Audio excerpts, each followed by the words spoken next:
Bonjour à tous, bienvenue dans Overseas, l'émission qui s'intéresse à la sécurité privée et publique dans les dom-toms, mais aussi tout autour du monde. Aujourd'hui, nous voyageons à Mayotte avec sur place le responsable du service sécurité et sûreté de la fonction publique hospitalière, Christophe Belair. Bonjour. Bonjour Alexandre. Vous n'êtes pas l'invité mystère, hein, votre visage reste dans le noir, mais c'est parce qu'il y a beaucoup de contre-jours et qu'on voulait débuter l'émission avec ce magnifique panorama que vous avez de vos bureaux. Exactement. J'ai la chance d'avoir ce magnifique panorama tous les jours, donc, et vivre dans un environnement qui est quand même assez paradisiaque, je dirais, sur l'image. Et après, on va y revenir. C'est pas rose des fois tous les jours. Eh bien, vous avez de la chance parce que nous, on a vu sur le périph'. Alors, je vais vous laisser rentrer tranquillement pour qu'on découvre votre joli visage hâlé pour faire un petit point pour nos téléspectateurs sur Mayotte, qui est bien évidemment un département d'outre-mer, un archipel dans l'océan Indien. Ça fait rêver. Et on va regarder où ça se trouve grâce à Google Earth. Voilà, Google Earth qui nous fait voyager de Paris à Mayotte en 12 secondes, alors qu'il faut 8 heures en avion pour s'y rendre, 8000 km. Et il est actuellement 1 heure de plus que chez nous, à Paris. Mayotte qui compte environ 280 000 habitants sur une superficie de 376 km². Voilà, Christophe, comment vous êtes arrivé à Mayotte? Je crois que c'était en août 2020. Oui, tout à fait. Donc, en août 2020, j'ai eu l'opportunité de postuler sur un poste vacant de responsable sécurité. Et donc, je me suis dit pourquoi pas, après avoir bourlingué un petit peu toute ma carrière. Donc, on va y revenir un petit peu. Je vais vous expliquer ce que j'ai un peu fait pour arriver là. Et je me suis dit, bah, pourquoi pas. J'avais commencé dans une île en Corse. Je dis, bah, je terminerai bien ma carrière dans une île et puis mettre à profit, je dirais, toute mon expérience et puis toutes mes compétences au service, je dirais, de la fonction publique hospitalière ici qu'on avait bien besoin, puisque ça faisait 9 mois qu'ils étaient sans directeur sûreté et dans un environnement qui est un petit peu sensible. Donc, je me suis dit, avec mon expérience en zone de guerre et en zone sensible, pourquoi pas venir ici pour leur donner un coup de main et puis terminer pour moi en beauté. Alors, expérience que vous avez accumulée tout du long de votre carrière, on la retrace rapidement, hein. Vous êtes un ancien gendarme, entre autres. Oui, alors j'ai commencé ma carrière en Légion étrangère, donc au 2e régiment étranger parachutiste. D'accord. Ensuite, j'ai basculé effectivement en gendarmerie, hein, dans des petites unités d'intervention locales au sein des escadrons de gendarmerie mobile. Et j'ai fait une carrière jusqu'en 2008. Ensuite, j'irai avec plusieurs expériences détachées au ministère des Affaires étrangères sur des ambassades à risque, Algérie, République de Côte d'Ivoire, Angola, République centrafricaine, le Liban, et sur de la mise en sécurité, bien sûr, des emprises et puis du personnel. Et puis ensuite, donc j'ai été recruté comme responsable sécurité et expert en sécurité pour le conseil départemental du Morbihan, où je gérais 250 bâtiments. Donc tous les collèges, les châteaux, Sucigno, si vous connaissez le Morbihan un petit peu, et puis pas mal d'infrastructures.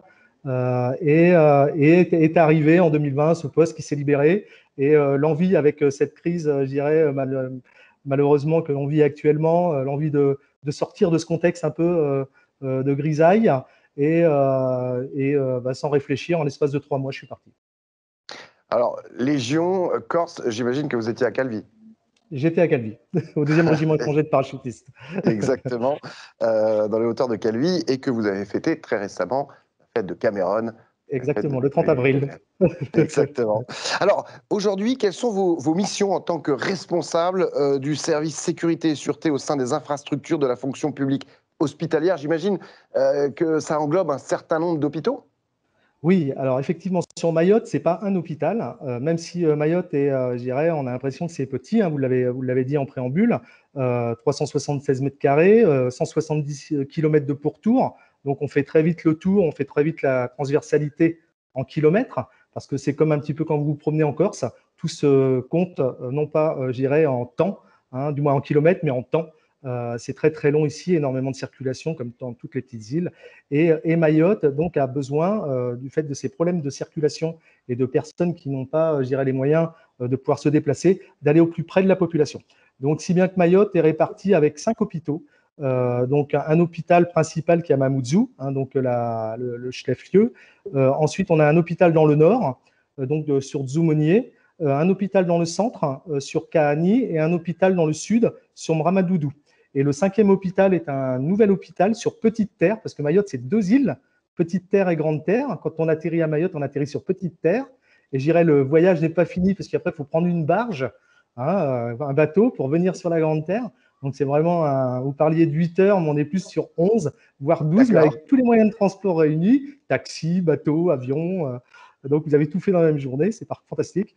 Hein. Et donc, voilà, donc il fallait vraiment répartir tous ces hôpitaux. Donc, ça fait 5 hôpitaux pour moi en gestion. J'ai 15 dispensaires, donc délocalisés un petit peu partout, dans les toutes petites villes, des plus petites villes, et des entrepôts logistiques de stockage, médicaments, produits urgents. On est une île, donc on est quand même, vous l'avez dit, à 8000 km de la métropole. On est à 1500 km de La Réunion. Donc, on doit avoir quand même une certaine autonomie pour pouvoir avoir une réactivité en cas d'urgence. Ouais, bien sûr. Alors, on a vu en entame de cette émission ce magnifique paysage, cette très belle météo, mais tout n'est pas rose à Mayotte. C'est la plus forte densité de population de France en Outre-mer, avec 682 habitants au kilomètre carré. Ça, ce sont des chiffres de 2017. Et un département qui est confronté à des défis sociaux de taille. Selon un rapport de l'INSEE publié en 2018, 77% de la population vit sous le seuil de pauvreté nationale. Là-bas, le tertiaire administratif occupe environ 45% des salariés de l'île. Outre l'administration, essentiellement l'hôpital justement, et l'éducation nationale, les travaux publics, le commerce et ses services associés sont les principaux employeurs. Le tourisme pourrait s'y développer, mais Mayotte souffre de sa réputation de misère et d'insécurité, car Mayotte est le département français avec le plus fort taux de délinquance, mais un taux de criminalité qui est par contre inférieur aux autres départements d'outre-mer. Plus de la moitié de la population de l'île est mineure, donc beaucoup de mineurs délinquants. Alors, est-ce que justement on peut faire un point sur ces problèmes d'insécurité à Mayotte ? Alors, effectivement, le problème d'insécurité à Mayotte n'est pas quelque chose que l'on peut cacher. C'est quelque chose que l'on vit au quotidien et sous toutes ses formes. Et très difficile à gérer aussi aujourd'hui par les forces de l'ordre qui ont du mal, comme vous l'avez pu le dire à juste titre, face à cette délinquance mineure. C'est là où est le problème. Délinquance mineure liée à une forte natalité et à un abandon un petit peu de ces enfants qui sont laissés dans la rue, et surtout à une forte immigration, parce qu'on a parlé de 1500 km La Réunion, 8000 Paris, mais on est à 70 km d'Anjouan, de l'archipel des Comores, et un des pays les plus pauvres du monde. Donc ces personnes, c'est l'Eldorado venir à Mayotte.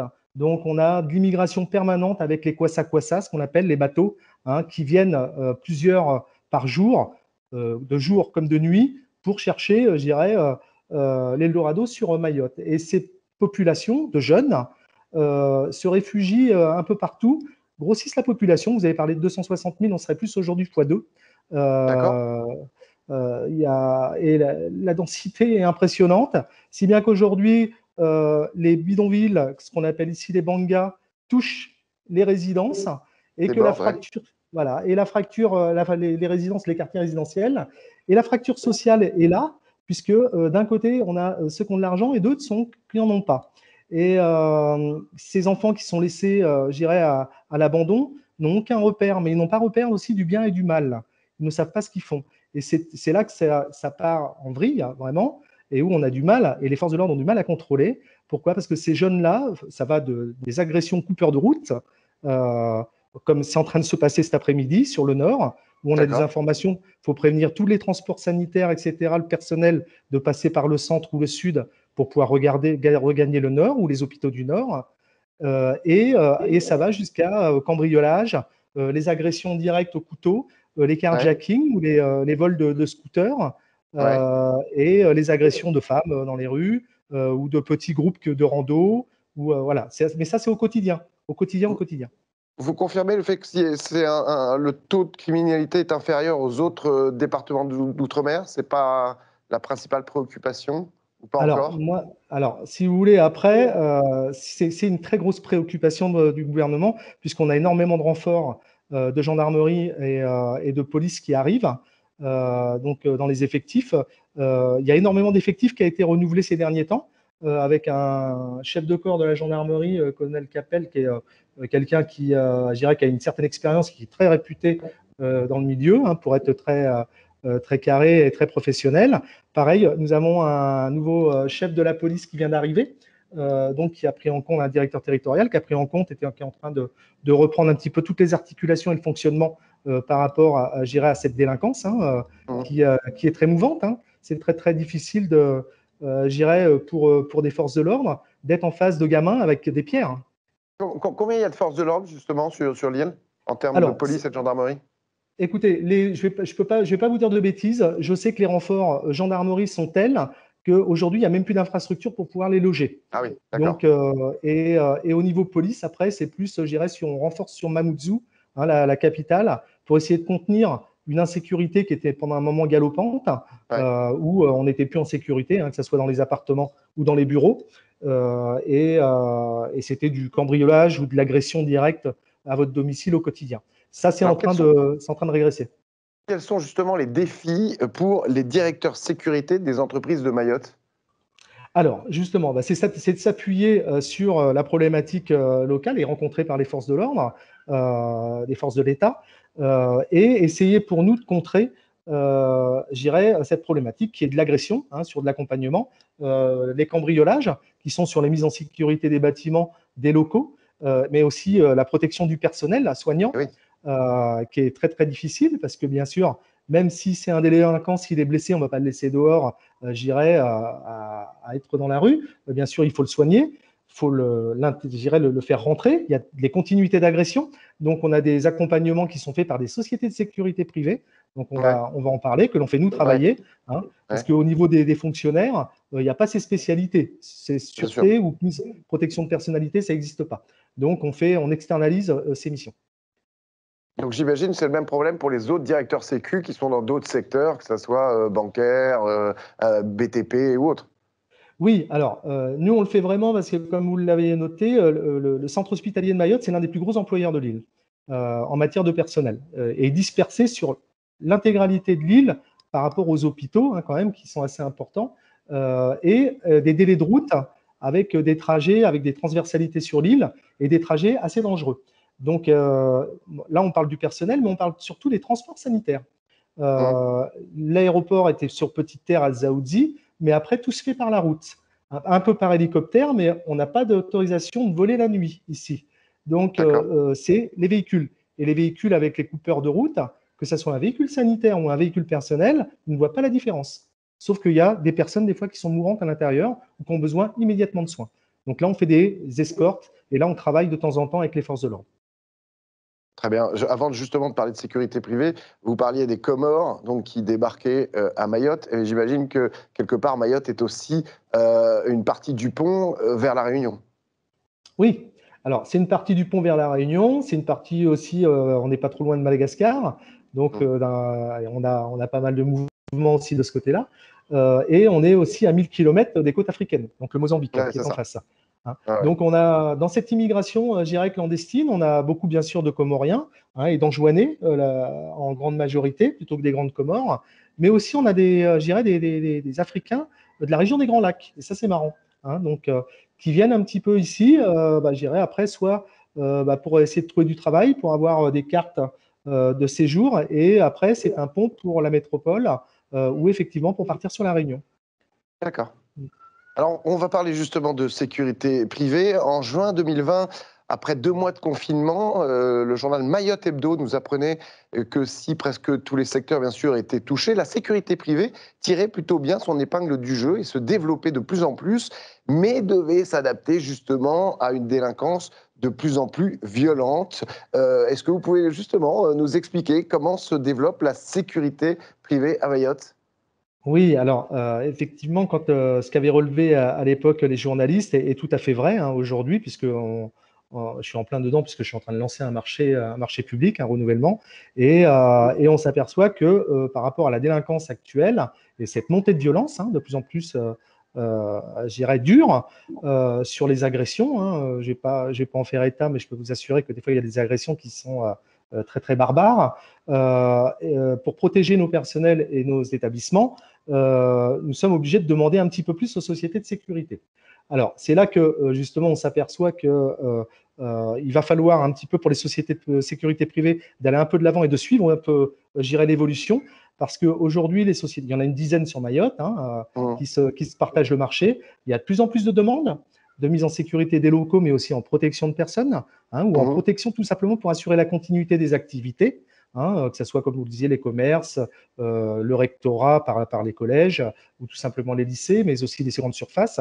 Il y a de plus en plus de demandes et elles ont plus aujourd'hui un rôle de gardiennage, vous voyez ce que je veux dire, et de surveillance, qu'un rôle vraiment de protection des infrastructures. Ouais. Ce que je veux dire par là, c'est qu'elles sont formées avec des CQP APS, c'est-à-dire des certificats, les agents de sécurité sont formés dans une école locale qui n'arrive pas à fournir par rapport à la demande. Mais ensuite, derrière, au niveau des détentions pour les permis d'armes, notamment les catégories D, bombes lacrymogènes, tonfa, etc., là, ils n'ont pas les autorisations et on n'a pas de formateur local sur place. Et c'est là que ça devient compliqué. Soit on est obligé, parce qu'ils ne peuvent pas se défendre, donc soit on est obligé de faire une demande exceptionnelle, je dirais, au préfet, pour qu'ils aient au moins des petites bombes lacrymogènes pour pouvoir défendre les sites et protéger le personnel, parce qu'il n'y a rien d'autre, et ça monte très très vite en puissance. À part appeler après les forces de l'ordre, on est un petit peu coincé, quoi.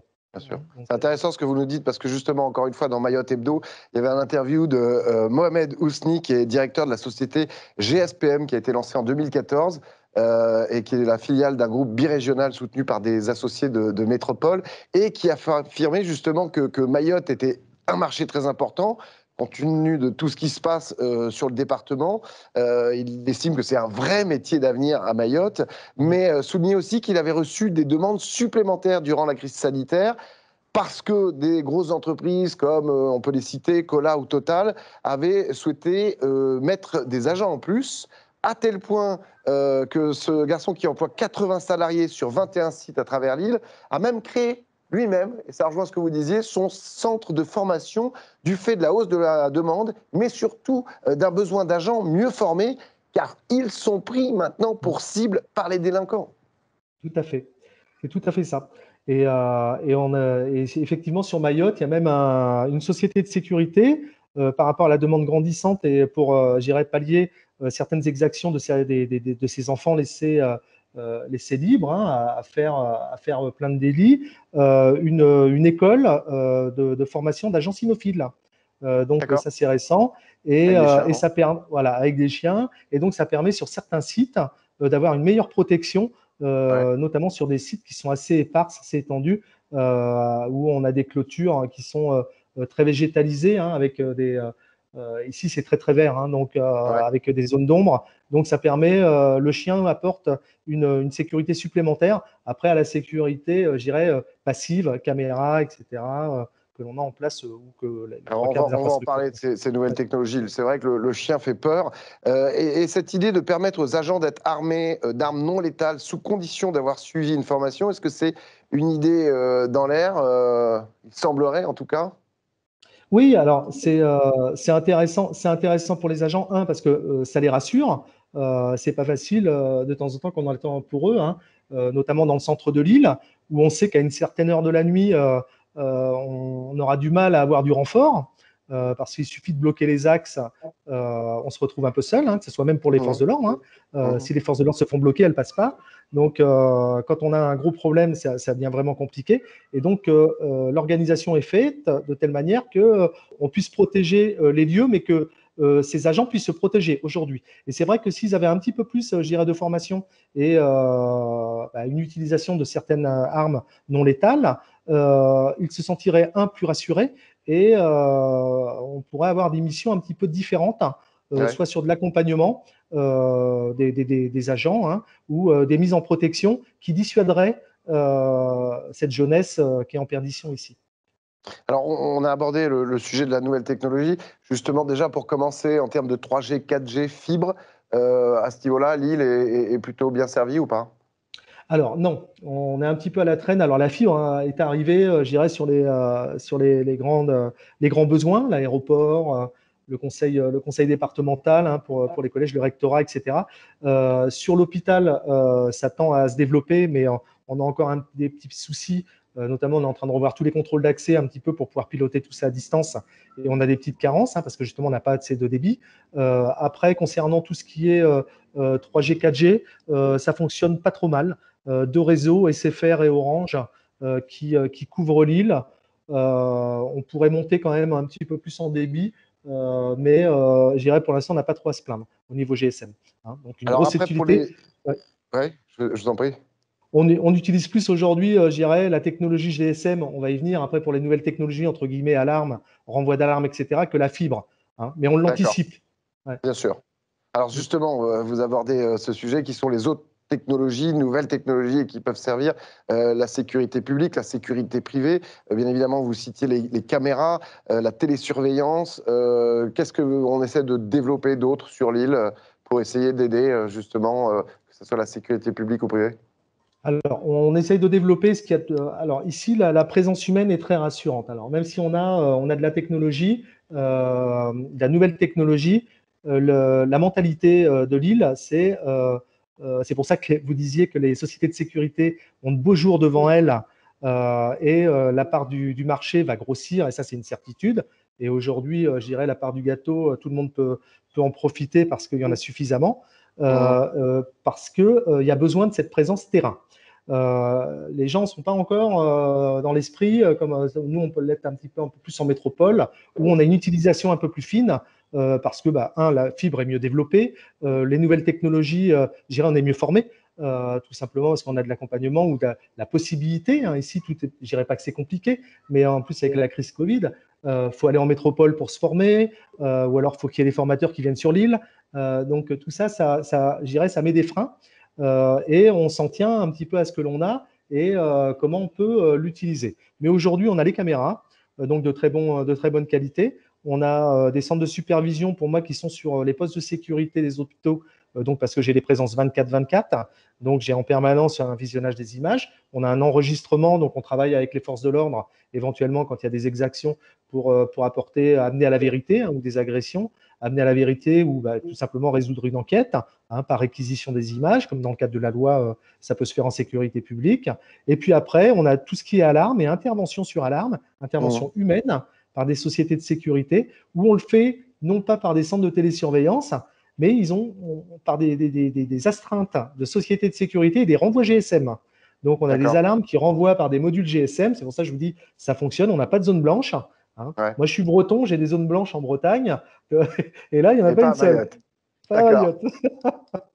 Et donc, ça permet d'intervenir rapidement. Je me posais une question en termes humains. Est-ce que les personnalités ou les chefs d'entreprise de Mayotte font appel à des gardes du corps? Puisque quand même, en termes d'agression, vous le dites, c'est très fréquent. Alors, j'ai entendu parler effectivement qu'il y avait des protections, du moins des personnes qui font de la protection de PDG de certaines sociétés. Mayotte est amené à se développer, je dirais, de plus en plus. Hein. On a des grosses sociétés du CAC 40 qui sont très intéressées par la position de Mayotte et pour que ça se développe dans les années à venir. Puisque bon, vous n'êtes pas sans savoir que sur le Mozambique et l'océan Indien et les Comores et je dirais ce passage de l'océan Indien, il y a eu des grosses découvertes en matière de pétrole et de gaz. Donc c'est quelque chose dans les années à venir qui vont intéresser Total, qui se fait d'ailleurs très accroché au Mozambique, donc est très intéressé pour une base secondaire sur Mayotte. Donc tout ça, ça va amener le tourisme qui est en voie de développement et qui a besoin je dirais, d'aller de l'avant. Hein. Donc, on va avoir bien sûr les travaux publics. Et tout ça, on va avoir besoin de sociétés de sécurité pour protéger ces personnes sur les échanges commerciaux, pour être sûr qu'elles ne vont pas se faire agresser dans leur déplacement, tout simplement, hein, ou lors de, je dirais, dans leur domicile. Et on a de plus en plus des agents de sécurité personnels hein, qui sont gardes du corps pour certaines sociétés. Mais on n'en voit pas beaucoup. Hein. Parce que c'est pareil, c'est toujours pareil, ça demande une formation spécifique, hein, très réglementée et réglementaire. Donc, soit c'est des personnes qui sont des freelances, soit c'est des sociétés de sécurité, mais qui ont très peu d'agents qui ont ce genre de qualification.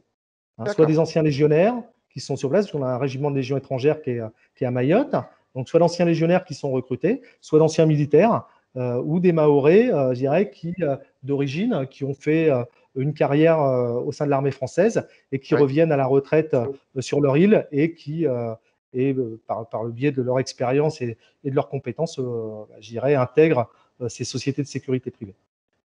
Christophe, pour terminer, est-ce qu'à Mayotte, vous constatez le rapprochement entre les forces privées et publiques, le fameux continuum de la sécurité?